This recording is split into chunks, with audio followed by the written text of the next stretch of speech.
BJP JSSC में हुई धांधली के खिलाफ विरोध प्रदर्शन देखने को मिला है और ये विरोध प्रदर्शन बीजेपी का मौन है। बता दें कि बीजेपी सांसदों ने मौन प्रदर्शन किया, संसद के बाहर सांसदों ने धरना दिया। परीक्षा में धांधली का विरोध लगातार बीजेपी कर रही है। धांधली की सीबीआई जांच की मांग बीजेपी ने झारखंड के लिए की है। बीजेपी सांसदों की सरकार से मांग है कि सिर्फ अध्यक्ष हटाने से काम नहीं चलेगा। हजारों छात्र पिछले 5 दिनों से धरने बैठे हुए हैं। भारी बारिश के बीच में उनकी एक ही डिमांड है, सीबीआई जांच।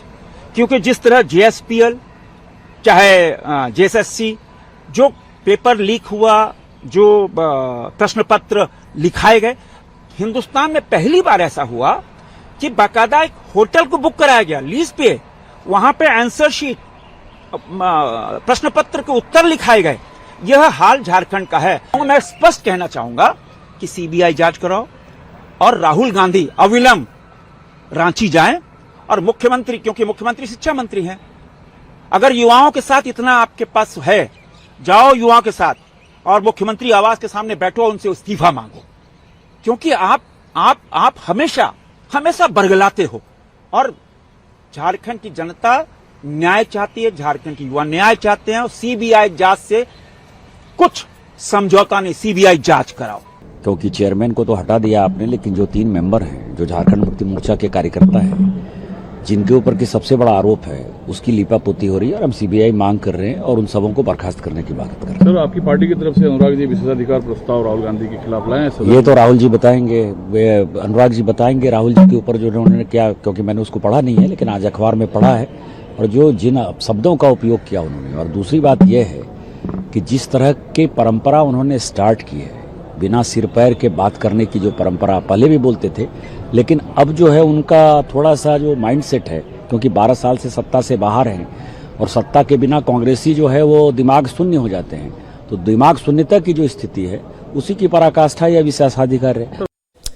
और देखिए, धीरज दुबे जेएमएम के प्रवक्ता हमारे साथ फोन लाइन पर जुड़े हैं। धीरज जी, जेपीएससी जेएसएससी में जो धांधली हुआ उसको लेकर के लगातार बीजेपी अपना विरोध झारखंड में भी जताती रही, अब संसद के बाहर भी मौन प्रदर्शन किया गया है।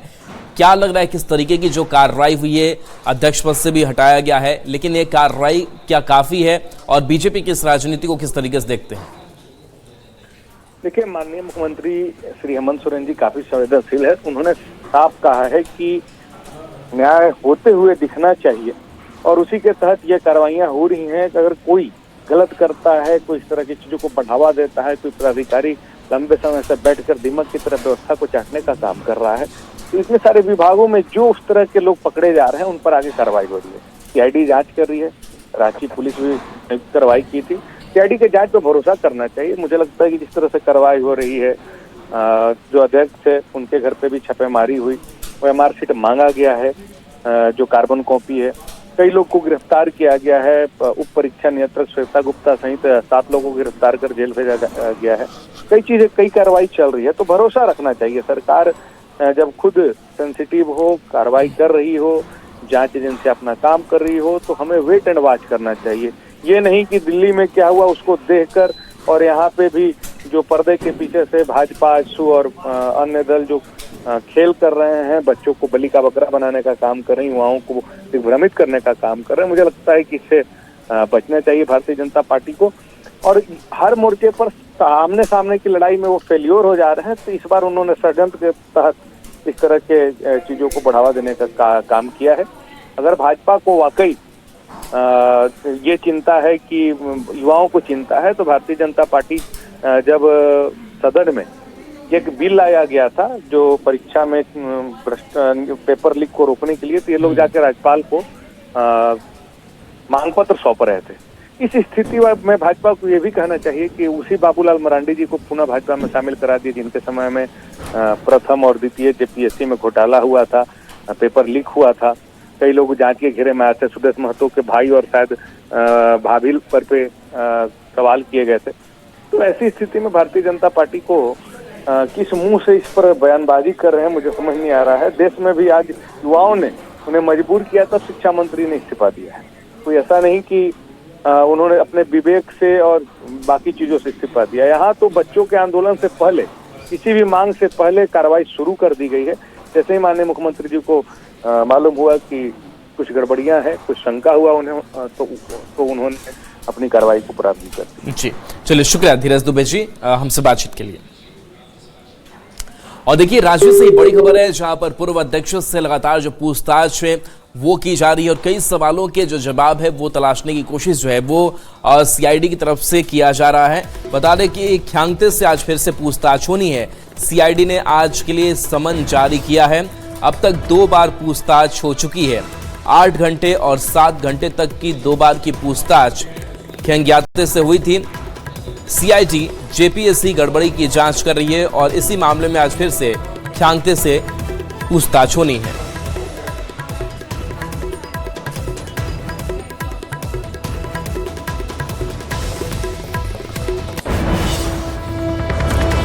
तो देखिए, अब ख्यांगते जो है वो सीआईडी ऑफिस पहुंच चुके हैं।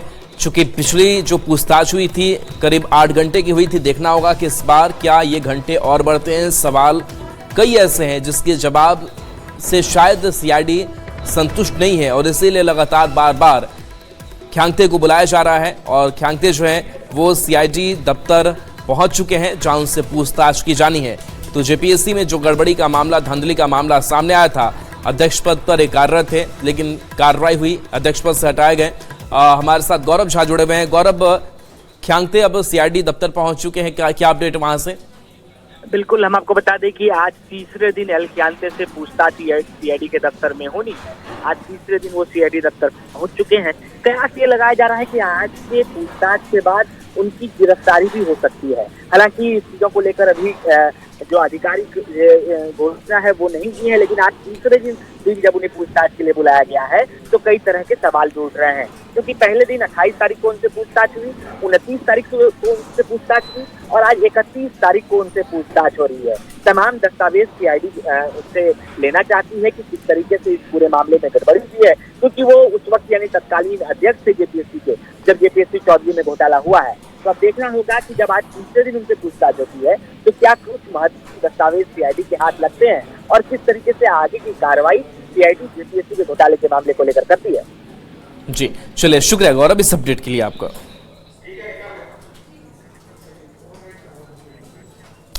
और देखिए, दिल्ली के जंतर मंतर पर जो प्रदर्शन हुआ था, इस प्रदर्शन के बाद से पुलिस वालों ने भी अपनी बात रखी है कि 200 से ज्यादा पुलिसकर्मी कैसे घायल हो गए और क्या क्या उनके साथ हुआ। दिल्ली के जंतर मंतर पर छात्रों के प्रदर्शन के दौरान 20 जुलाई को हुई हिंसा पर दिल्ली पुलिस की तरफ से ये दावा किया जा रहा है कि 20 जुलाई को हुई हिंसा वाले दिन आगे बढ़ती भीड़ से हुई झड़प में करीब 200 पुलिसकर्मी घायल हुए। इतना ही नहीं, इस दौरान 15 पुलिस गाड़ियां क्षतिग्रस्त की गई, जबकि 60 से ज्यादा प्रदर्शनकारी घायल हुए। पुलिस का कहना है कि जांच के लिए 100 सीसीटीवी को खंगाला गया है। पुलिस के मुताबिक सीसीटीवी फुटेज में बैरिकेड तोड़ती भीड़ नजर आई, जिसने पुलिस पर पथराव भी किया और पुलिस वाहनों में तोड़फोड़ की गई। इतना ही नहीं, पुलिसकर्मियों पर पेपर स्प्रे का इस्तेमाल भी हुआ और इस दौरान सरकारी और निजी संपत्ति को नुकसान पहुंचाया गया था।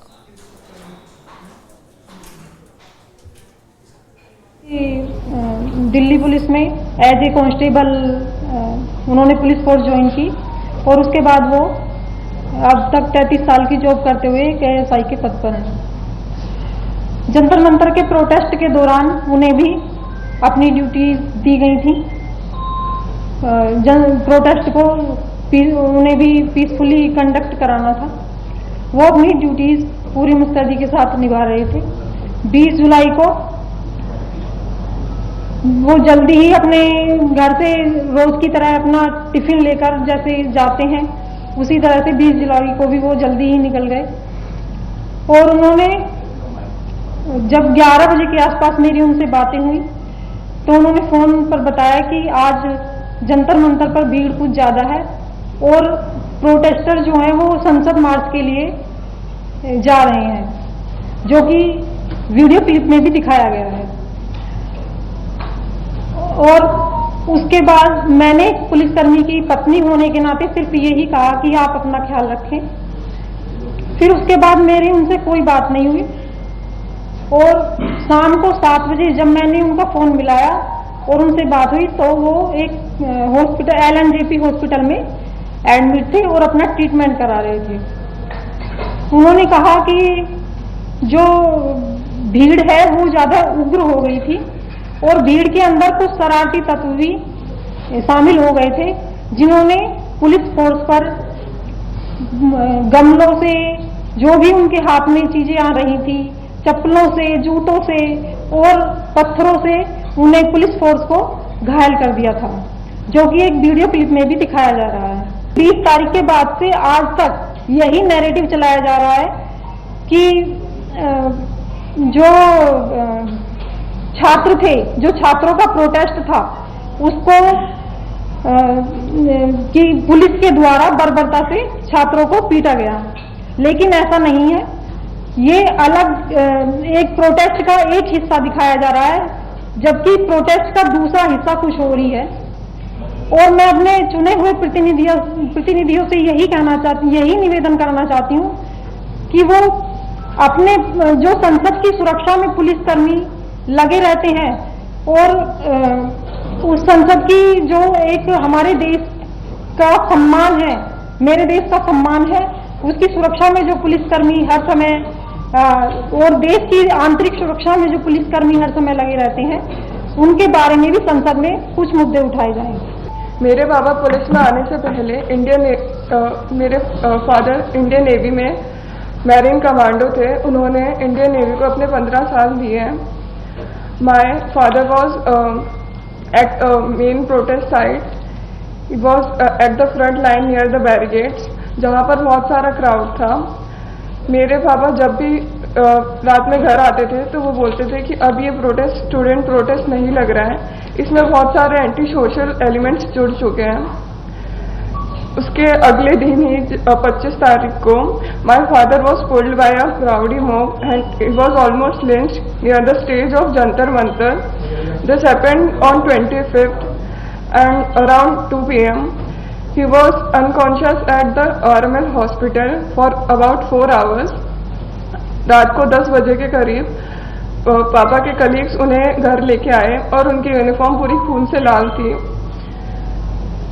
उन्हें ऐसे देख के हमारे लिए बहुत पेनफुल था। हमने जब उनसे पूछा कि पापा ये कैसे हुआ, तो उन्होंने बताया कि बेटा कोई बात नहीं, ड्यूटी के टाइम पर छोटी मोटी चोटें लगती रहती हैं, पर मतलब उनके सर पे 4 टाके आए हुए थे, जो कि छोटी मोटी। मेरे पापा ACP है, जिन्होंने अपने पूरे करियर में 4 गारंटी हासिल करे हैं।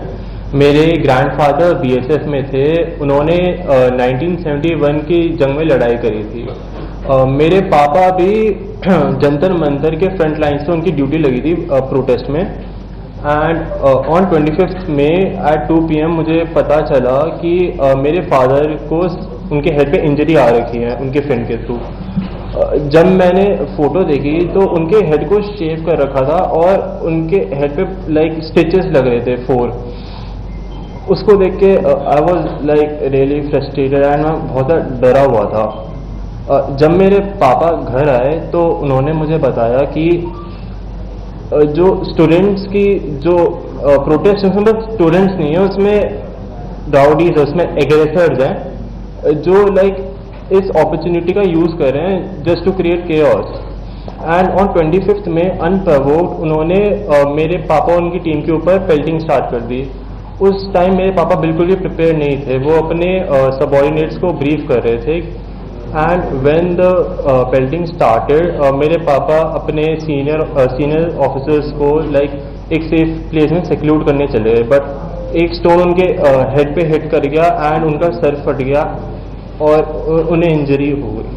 आपके कौन इसमें थे उस समय, आपके कौन इंजर्ड हुए हैं? जो मेरे हस्बैंड, वो ACP हैं दिल्ली पुलिस में। क्या हुआ था उस दिन, आपको कब पता चला कि उनको इंजरीज लगी? जब रात को 1:30-2 बजे वो मेरे घर वापस आए। और देखिए, पूर्व IPS अधिकारी किरण बेदी ने इस प्रोटेस्ट को लेकर के एक बयान दिया है। उन्होंने कहा है कि जब प्रोटेस्ट हो, लॉ एंड ऑर्डर बनाने की बात हो, तो सीनियर्स के आदेश का बहुत इंतजार नहीं करना होता है, होम मिनिस्ट्री तो बहुत दूर की बात है। लॉ एंड ऑर्डर में जिम्मेवारी उसकी होती है जो सीनियर मोस्ट ऑफिसर वहां होता है, और सीनियर मोस्ट ना भी होना, जो मौके को सफर कर रहा है उसके हाथ में फैसला होता है कि वो इसको अनलॉफुल असेंबली को कैसे डिस्पर्स करे। वो तो कई बार अपने सीनियर का ऑर्डर की भी नहीं वेट करता। होम मिनिस्टर तो बहुत दूर की बात है। जब अनलॉफुल असेंबली होती है, स्टाफ बिखर जाता है, प्लेटून्स बिखर जाते हैं, वो प्लेटून कमांडर की वेट नहीं करते, करो सर करो। वो उसको प्लेटून कमांडर कहता है, तुम नहीं देख रहे कि आग लगने लगी है या वो तोड़फोड़ हो रही है या किसी को चोट लग रही है? तुमको किस लिए दिया ट्रेनिंग? तुमको तुम्हारा कर्तव्य था। That means decision of the law and order जब होती है ऐसे मौके पर, वो जो खुद ऑफिसर्स जो सीनियर्स होते हैं, जो भी सीनियर्स होते हैं, हवलदार भी होते हैं, सब इंस्पेक्टर भी होते हैं, ये उनकी ड्यूटी होती है। और देखिए, जंतर मंतर के प्रदर्शनकारियों को बड़ी राहत सरकार की तरफ से दी गई है, यानी कि जो उनके ऊपर मुकदमे दर्ज किए गए वो मुकदमे वापस लिए जाएंगे। हालांकि हिस्ट्री शीटर के साथ ऐसा नहीं होगा। दिल्ली सरकार ने आदेश जारी किया है, हिस्ट्री शीटर्स पर दर्ज केस वापस नहीं होंगे। गिरफ्तार लोगों की रिहाई की भी समीक्षा की जाएगी। तो दिल्ली सरकार ने बड़ा फैसला लिया है। दिल्ली सरकार ने प्रदर्शन में शामिल लोगों को बड़ी राहत देते हुए फैसला किया है कि उनके खिलाफ कोई कानूनी कार्रवाई नहीं की जाएगी। सरकार ने स्पष्ट किया कि इस मामले को यहीं समाप्त माना जाएगा और आगे भी कोई नई कार्रवाई नहीं की जाएगी। हालांकि सरकार ने यह भी साफ किया है कि यह राहत उन लोगों पर लागू नहीं होगी जिनका आपराधिक रिकॉर्ड है, यानी कि जो हिस्ट्री शीटर्स हैं। ऐसे मामलों में सुप्रीम कोर्ट ऑफ इंडिया के निर्देशों के अनुसार कार्रवाई होगी। सरकार ने यह भी कहा है कि यदि प्रदर्शन के दौरान किसी व्यक्ति को गिरफ्तार या हिरासत में लिया गया है, उन्हें भी रिहा कर दिया जाएगा।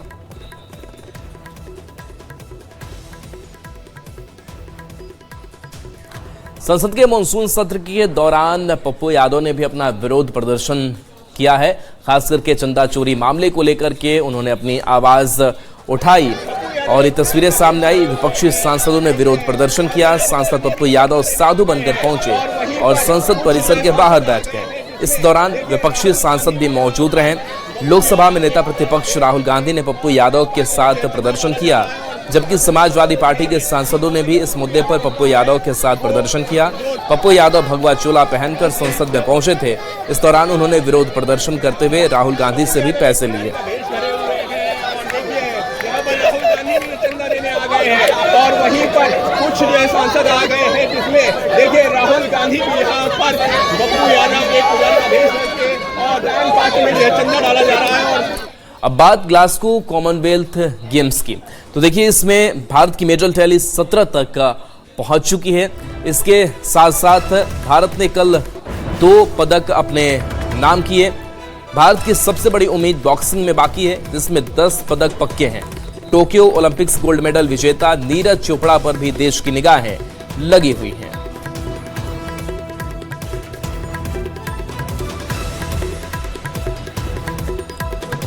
मौलाना जर्जिश ने एक बार फिर से हिंदुओं की आस्था को लेकर के बड़ा बयान दे दिया है और एक बार फिर से उन्होंने कृष्ण को लेकर के अपनी विवादास्पद बातें जो हैं वो रखी है। और कृष्ण को 5 वक्त नमाजी बताने वाले इस मौलाना ने इस बार तकरीर में भगवान शिव पर अभद्र टिप्पणी कर डाली है। दुनिया बनाने वाला अलग है, उसको ब्रह्मा कहते हैं। पालने वाला अलग है, उसको विष्णु कहते हैं। मारने वाला अलग है, उसको शिव कहते हैं, शंकर। हमने कहा अच्छा एक बात बताइए पंडित जी, अगर ब्रह्मा जी ने शंकर जी का नहीं किया तो शिवलिंग की पूजा कैसे होती है? शिव जी शंकर जी, अरे शंकर जी के साथ था तो शंकर जी की पूजा करो ना, शंकर जी की पूजा क्यों करते हो? देखिए इस बयान पर कई सियासी प्रतिक्रियाएं सामने आई है, वो आपको सुनाते हैं। वो जेल जाने की नौबत है, इलाज खाने वाले लोग हैं।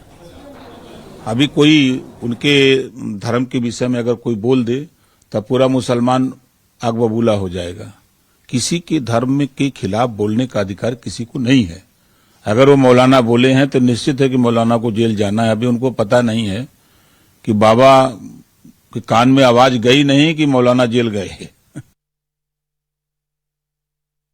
तरीके से सांप्रदायिक भावनाओं को भड़काने वाला बयान दे रहे हैं, यह कतई बर्दाश्त नहीं किया जाएगा। क्या कारण है कि मौलाना जर्जिश पहले भी जो है हिंदू धर्म के विरुद्ध कई बार अपशब्द बोल चुके हैं और इस बार भी उन्होंने जो है भगवान शिव को लेकर के जो अपशब्द बोला है इस पर उन पर कठोर कार्रवाई की जाएगी। कानून किसी को भी कानून को हाथ में लेने की इजाजत नहीं देता है। क्या कारण है कि अखिलेश यादव और राहुल गांधी चुप्पी बांधे हुए हैं? तो देखिए, जो मौलाना जर्जिस अंसारी का बयान सामने आया है, ये बयान इससे पहले भी कई बार वायरल हुए, जो हिंदू आस्था को चोट पहुंचाया। इसको लेकर के सियासी प्रतिक्रियाएं भी लगातार सामने आती रही और ये एक बार फिर से उन्होंने विवादित बयान शिव को लेकर के दिया है। और देखिए, बांकीपुर विधानसभा उपचुनाव की बात करते हैं, जिसमें मतदान की प्रक्रिया खत्म हो चुकी है।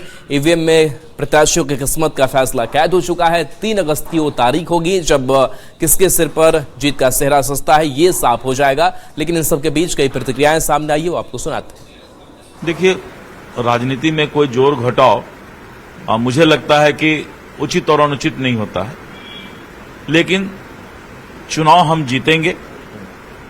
और चारों तरफ कल जो माहौल था वो भारतीय जनता पार्टी और एनडीए के प्रति सकारात्मक था।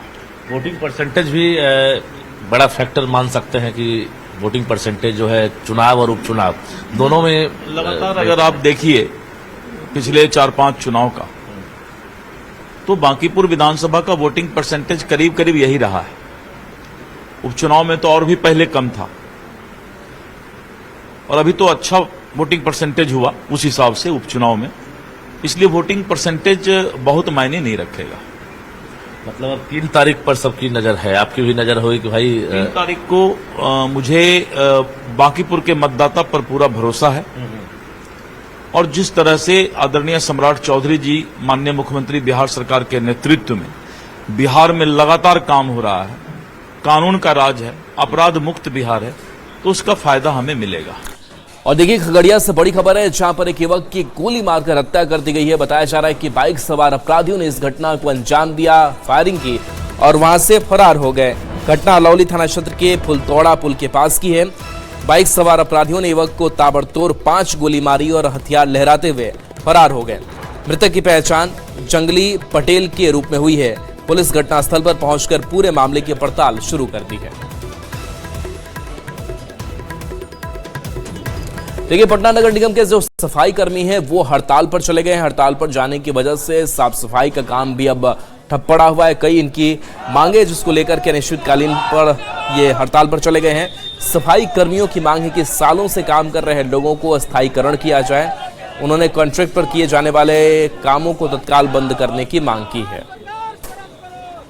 के सफाई कर्मी जो है वो अनिश्चितकालीन हड़ताल पर चले गए हैं और अपने 3 सूत्री मांगों को लेकर के तमाम जो सफाई कर्मी हैं वो अपने पूरी तरह से अनिश्चितकालीन हड़ताल पे है और घरों से यहाँ पे कचरे का उठाव जो है वो रुक गया है और तमाम जो सफाई कर्मी हैं वो अपनी मांगों को लेकर के आंदोलित हैं, लगातार जो है वो आवाज उठा रहे हैं और इनका कहना है कि जिस तरीके से यहाँ पे जो स्थायी जो नौकरी देनी है उन्हें स्थायी किया जाए। हम लोग पटना नगर निगम के सफाई कर्मचारी हैं, लगातार 15 साल से काम कर रहे हैं, लेकिन सरकार हम लोग पर ध्यान नहीं देता है। लेकिन जब हम लोग हड़ताल करते हैं, चेतावनी देते हैं कि हम लोग हड़ताल करते हैं, तो बिहार सरकार बोलती है अनेकों प्रकार के बीमारी आ गया, हड़ताल समाप्त करो। हमारे नगर आयुक्त महोदय से लड़ाई नहीं है, हमारे मेयर सीता साहू से लड़ाई नहीं है, ये लड़ाई बिहार सरकार से है।